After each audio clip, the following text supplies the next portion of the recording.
All right, let's jump right in. We're all taught to think about money like it's a math problem, right? Spreadsheets, complex formulas, all that market data.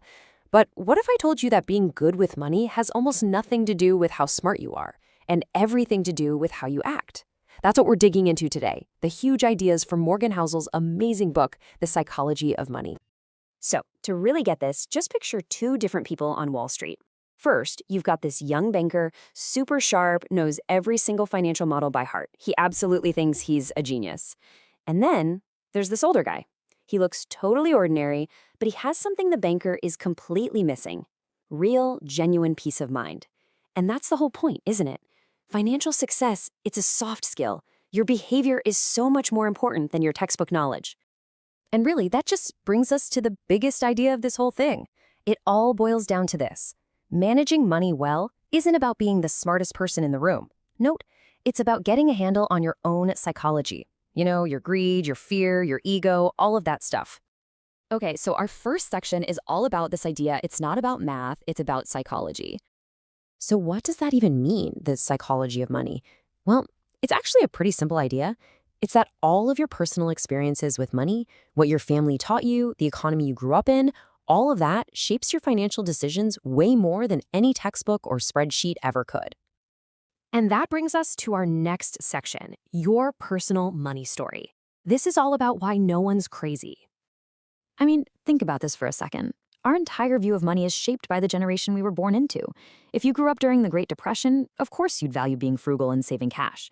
But if you came of age in the booming 1950s, you'd probably have a ton of confidence in the markets. And if you're a bit younger and you saw the tech bust or the 2008 crisis firsthand, yeah, you might be a little skeptical of the stock market.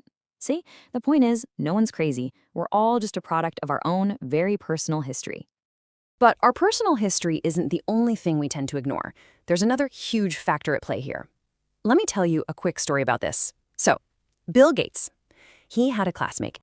Yeah, his name was Ken Evans. And by all accounts, this kid was just as smart as Gates, maybe even more driven. They were both completely fascinated by the brand new computers at their high school, and they both had these huge dreams of changing the world with them. And their story just perfectly highlights these two invisible forces, luck and risk. They're like siblings. See, Bill Gates had this legendary luck. He just happened to be at one of the only high schools in the entire world that had a computer in the 1960s. Ken Evans, on the other hand, suffered a terrible, tragic risk. He died in a mountaineering accident before he even graduated. It's a powerful reminder that success isn't just about hard work. Sometimes it's about these completely random events that are way outside our control. So, if luck and risk play such a huge role, what can we actually control? Well, let's talk about that. Let's move on to the slow path to rich and understanding the real mechanics of wealth. Okay, when we talk about building wealth, who's the first person that comes to mind? For most of us, it's Warren Buffett. But what's his real secret?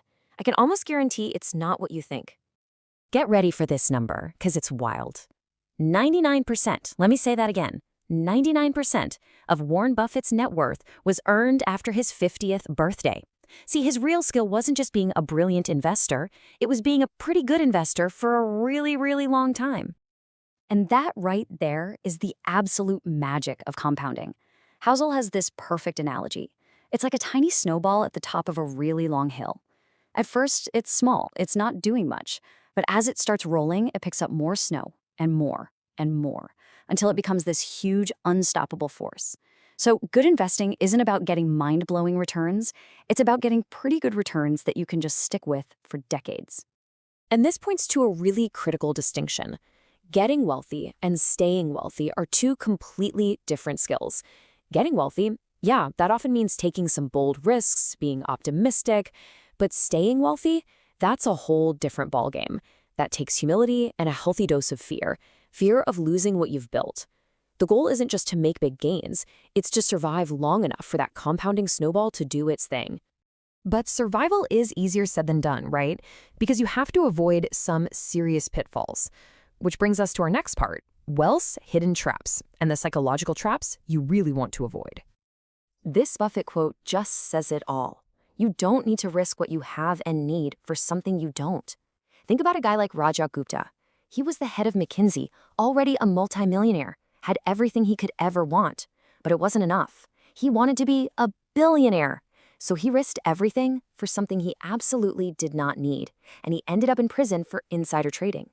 This is probably the hardest financial skill to learn, knowing when to stop moving the goalposts. And this leads right into another one of these psychological traps, the man in the car paradox. Be honest, you've totally done this. You see someone drive by in a flashy Ferrari. Do you think, wow, that driver is so cool? No, you think, wow, if I had that car, people would think I'm so cool. It's funny, right? We think buying impressive stuff will make people admire us, but they usually just end up admiring the stuff. And this all comes down to a huge mistake we all make. We confuse being rich with being wealthy. They are not the same thing. Being rich is your income. It's visible. It's the flashy car, the big house. It's what you see. But wealth is hidden. Wealth is the money you didn't spend. It's the stocks and bonds in your investment account just quietly growing. Wealth is the part you don't see. Okay, so if it's not about the Ferrari, what's the whole point? What does money truly buy you at the end of the day? Let's talk about the ultimate goal of wealth. The answer is so simple, but so powerful. It's freedom. The highest form of wealth is being able to wake up every single morning and say, I can do whatever I want today. That's it. That's the ultimate dividend money pays, control over your own time. That is the real prize. All right, so let's tie this all together with some key takeaways. First, no one's crazy. Our personal experiences drive everything. Second, wealth is about survival, not being a genius. Third, the real goal, the ultimate dividend, is freedom. Fourth, and maybe the most important, save. Just save, save, save. And finally, play your own game. Don't get distracted by what everyone else is doing.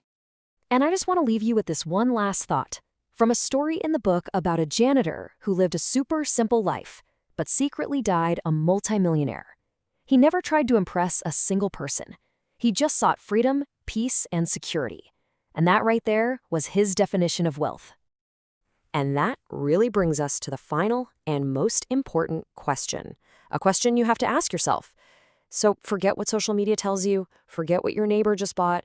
For you, in your life, what's your definition of enough?